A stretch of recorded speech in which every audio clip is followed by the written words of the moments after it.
আজ থেকে শুরু হলো শৈবতীর্থ তারকেশ্বরে সন্ন্যাসী মেলা বা গাজনের মেলা। তারকেশ্বরে দেবাদিদেব মহাদেবের পুজোকে কেন্দ্র করে এক মাস ধরে চলে এই মেলা। লক্ষ লক্ষ ভক্তদের সমাগম হয়। রাজ্যের বিভিন্ন জেলার ভক্তরা কাতারে কাতারে ভিড় করেন এই বাবার মন্দিরে। অনেকেই আসেন নিজেদের মনস্কামনা পূরণের আশায়, অনেকেই আসেন তাদের মানত শোধ করতে। দেখা যায় তারকেশ্বরের দুধপুকুরে স্নান করে উত্তরীয় নিয়ে মন্ত্রোচ্চারণের মাধ্যমে ভক্তরা সন্ন্যাস গ্রহণ করেন। এই এক মাস ধরে তারা নিজ গোত্র ত্যাগ করে শিব গোত্রের বাসিন্দা হন। ভক্তরা প্রতিদিন সকালে মন্দিরে শিবের ভোগের পর ফল এবং রাতে হব্বিষ্যি খেয়ে সন্ন্যাস ব্রত পালনের মধ্য দিয়ে কৃচ্ছ সাধনের মধ্য দিয়ে জীবনযাপন করেন। বৈশাখের প্রথম দিনে তারা আবার ফিরে যান নিজ গোত্রে বা গার্হস্থ জীবনে।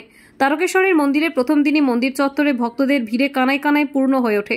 সন্ন্যাসীরা গলায় উত্তরীয় পরে বাবা পুকুরে স্নান করে সন্ন্যাস নিতে দেখা যায়। এই বিষয়ে মন্দিরে আগত ভক্তরা, উত্তরীয় বিক্রেতারা এবং তারকেশ্বরের পুরোহিত মণ্ডলীর সভাপতি সন্দীপ চক্রবর্তী সাংবাদিককে কি বললেন চলুন একবার শুনে নেব। তারকেশ্বরের হুগলি থেকে আশিস কুমার ঘোষের রিপোর্ট, 0 পয়েন্ট নিউজ। সন্ন্যাসী মেলা বা গাজন মেলা দেখতে পাচ্ছি আপনি তারকেশ্বর মন্দির পুজো দিতে এসেছেন, তো আজকে কি কারণে এখানে আসা? আচ্ছা আচ্ছা, প্রতি বছরই আসেন এই সময়? প্রত্যেক বছরই আসেন এই সময়? না, আমার এই ফার্স্ট টাইম আমি। এত মানুষের ভিড় কেমন লাগছে এখানে এসে? ভালোই লাগছে, চৈত্র মাস ভালো দিন পড়েছে। কোথা থেকে আসছেন?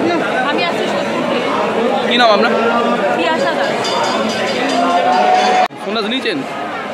কোথা থেকে আসছেন আপনি? ওই এক জায়গা বসিরহাট থেকে।